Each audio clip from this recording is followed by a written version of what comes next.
क्या आपको ये तस्वीर याद है जिसमें सैकड़ों गिद्ध लाशों के ढेर पर बैठे हुए हैं?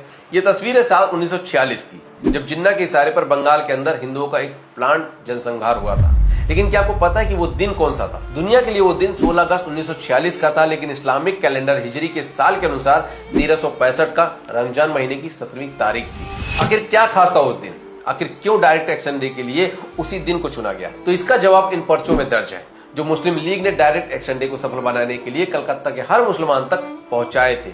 और उन पर्चों में लिखा था कि मुसलमान भाइयों, तुम्हें याद रखना होगा कि रमजान के पाक महीने में ही आसमान से कुरान उतरी थी। रमजान के 17वें दिन ही अल्लाह के नेमत से हमारे पैगंबर ने अपने 313 मुसलमान साथियों के साथ बद्र की लड़ाई में बहुत से काफिरों पर पहली जीत हासिल की। ये वही रमजान का महीना था जिसमें सिर्फ 10,000 मुसलमानों ने मक्का पर विजय हासिल की थी। अल्लाह की मर्जी से हम हिंदुस्तान को सबसे बड़ा इस्लामिक मुल्क बनाएंगे, ऐ काफिर तू घमंड मत कर, तुम्हारी सजा का वक्त आ गया है। और कलकत्ता के मुसलमानों को भड़काने के लिए पर्चे किसी मौलवी ने नहीं, बल्कि शहर के मेयर और मुस्लिम लीग के नेता सैयद मोहम्मद उस्मान ने छपवाए थे। मुस्लिम लीग ने बहुत ही शातिर तरीके से डायरेक्ट एक्शन डे को बद्र की जंग और जिहाद और काफिरों से जोड़ दिया था। और सिर्फ इतना ही नहीं, मुस्लिम लीग ने इन पर्चों के जरिए कलकत्ता के मुस्लिम गुंडों को भी जन्नत का ख्वाब दिखाकर अपनी तरफ खींच लिया था। लेकिन कलकत्ता के मैदान में असली आग उस दिन सिर्फ पर्चों से नहीं लगी थी, बल्कि कुछ नेताओं की जुबान से भी लगी थी, जैसे ख्वाजा नजीमुद्दीन। इनके ऊंचे कद का अंदाजा आप सिर्फ इसी से लगा सकते हैं कि जिन्ना की मौत के बाद उन्हें पाकिस्तान का दूसरा जनरल बनाया गया था। नजीमुद्दीन ने उस रोज अपने भाषण में साफ साफ कहा कि मुसलमानों की लड़ाई अंग्रेजों से नहीं बल्कि हिंदुओं से है।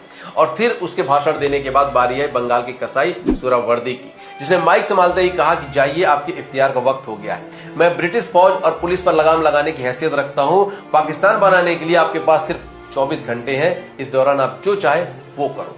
और फिर इन दोनों के भाषण के बाद जो हुआ उसका अंदाजा आप इन सभी तस्वीरों को देखकर लगा सकते हैं।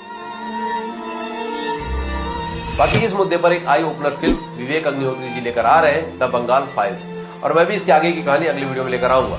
अब हो सकता है कि इस पर कुछ शोकड़ बुद्धिजीवी कहें कि ये तो 75 साल पुरानी बात है, वर्तमान की बात करो। तो ऐसे लोगों से बस मैं यही कहना चाहता हूँ कि मित्रवर, वर्तमान और भविष्य उसी का उज्जवल होता है जो इतिहास की गलतियों से सबक लेते हैं। बंगाल को पाकिस्तान में न ले पाने की टीस उन्हें आज भी है और वो उसके लिए लड़ रहे हैं। और हम सब कुछ भूलकर आज भी अपनी जाति, अपनी भाषा, अपने समाज में उलझे हुए हैं। आज बंगाल ही नहीं, जिसके कई राज्यों के कई जिले पूरी तरह से इस्लामिक हो चुके हैं और कई राज्यों को इस्लामिक बनाने की तैयारी चल रही है। इसलिए आंखें खोलिए और सच को सेकुलरिज्म के चश्मे से नहीं बल्कि हकीकत के चश्मे से देखिए। जय हिंद।